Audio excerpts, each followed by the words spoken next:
kuya, tumayo ka! Ano bang? Ayan. Yan. Bro, sa utol ko, I'm so excited na makakapunta ka sa JS Pramo. Na yan, kahit si ate, di na makabili ng bagong bra, makapunta ka lang sa JS mo kasi, alam mo, buti nga si Papa, masyado nang maluwag, hindi tulad noon. Nung ako, kabataan ko, hindi ko naranasan mag-JS, di pupunta lang ako magpaalam, mag-chatro, pahirapan pa. Well, pasalamat to kasi lalaki kayo na medyo nagagawa niyo yung gusto nyo. Ang akin lang naman, sana si ate, ginagawa lahat para sa inyo. Hindi, wala kayong ideya kung anong kaya kong gawin. Siguro kaya kong magbenta ng internal organs ko, kahit abdo ko, kaya kong ibenta para lang sa inyo. Para lang mapasaya ko kayo. Alam niyo yan. Dahil, sandali papakita ko na lang. Sandali, nawawala. Ayan. Ito ang puso ng ate. Ang puso ng ate, yung kalahati niyan para sa inyo. Yung kalahati, iniwan ko para sa sarili ko. Pero, kung yung kalahati ng puso ko, hindi pa sapat para sa inyong pamilya ko, kaya kong ibigay. Willing ibigay ng ate ang buong puso ko para sa inyo. Kaya, kuya, yan. Alam kong magagandang lahi tayo, pero wag naman sana. Wag naman muna sana ngayon. Okay lang mag-chicks. Pero, tol, mahal pa ang bigas, tol. Ito yung si ate. Ilang taon na si ate? 25 na. Magbe-25 na. Ito, single pa rin. Pero, nagpapasalamat naman ako sa inyong mga kapatid ko kasi lumaki kayong, hindi man tayong lumaking mayaman, busog naman tayo sa pagmamahal tsaka sa pangalan ng papa natin. Na, sana lang, si papa, yung totoong papa natin, na mapagmahal, maalaga, na alas 6 na ng gabi nasa bahay na dapat.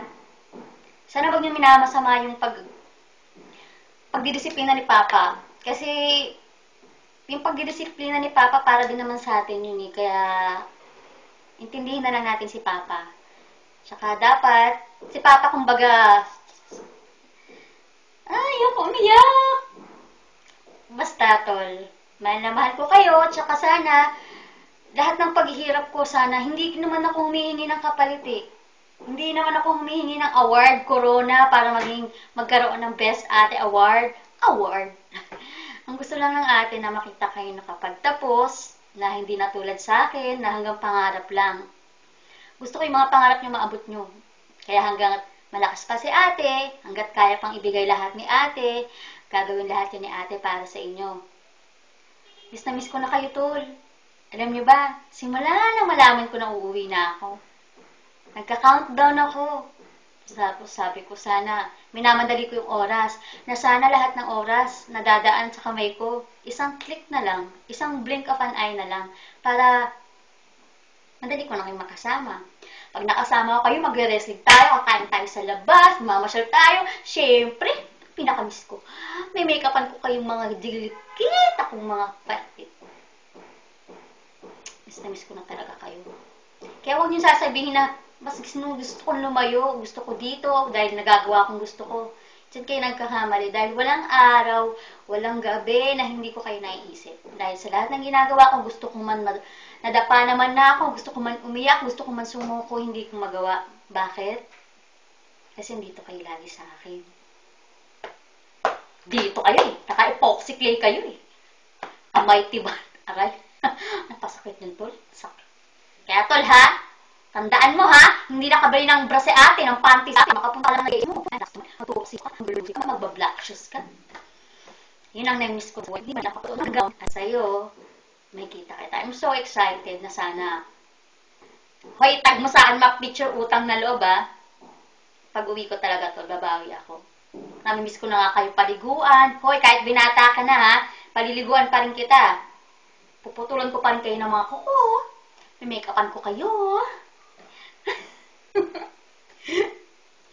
Nagpapasalamat ako kasi ang mga kapatid ko lumaking bibo, cute, pie, at syempre, behave.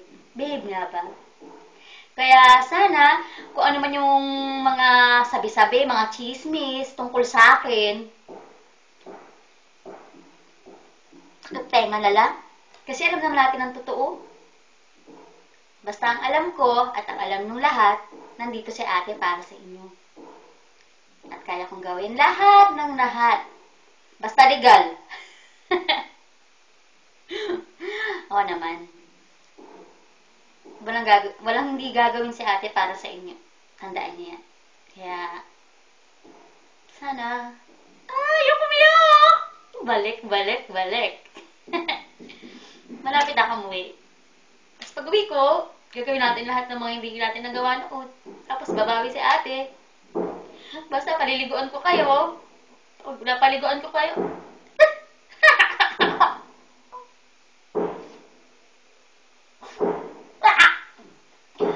tsaka, Papa, uwi na si ate.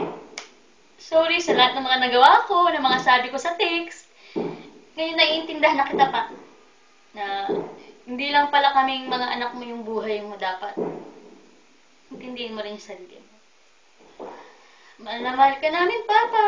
At saka sana bumalik ka rin yung totoong ikaw. Kasi na-miss na namin yung totoong Papa namin na alas 6 pa lang ng gabi. Nahanap na kami. Ay hindi kakain pag hindi kumpleto. Madalas kaming batukan. Taluin sa puwet. Kung nakakagawa ng kasalanan. Pa? I'm sorry ha. Sana sumaya ka na. At saka, alam ko namang mahal mo pa si Mami. Yun nga lang, kailangan mo rin lumaya. Kailangan na din natin mag-move on. Sorry ho. I love you, Papa. Papa, makakanood na tayo ulit ng liga. Tapos, pag nakashoot si Balo, woo! Anak ko yan! Ay, Papa, magiinuman tayo ha. Never pa akong humarap sa'yo sa tumaan, sa Tagayan. Pero sabi mo nga, walang kases na hindi tumatagay. Kaya pag uwi ko, tagay tayo. Usapang mag-ama to ha. Ako, ikaw, at ako. Usapang mag-ama. 1-on-1. I love you, Papa. I love you, mga tol. Uwi na si ate.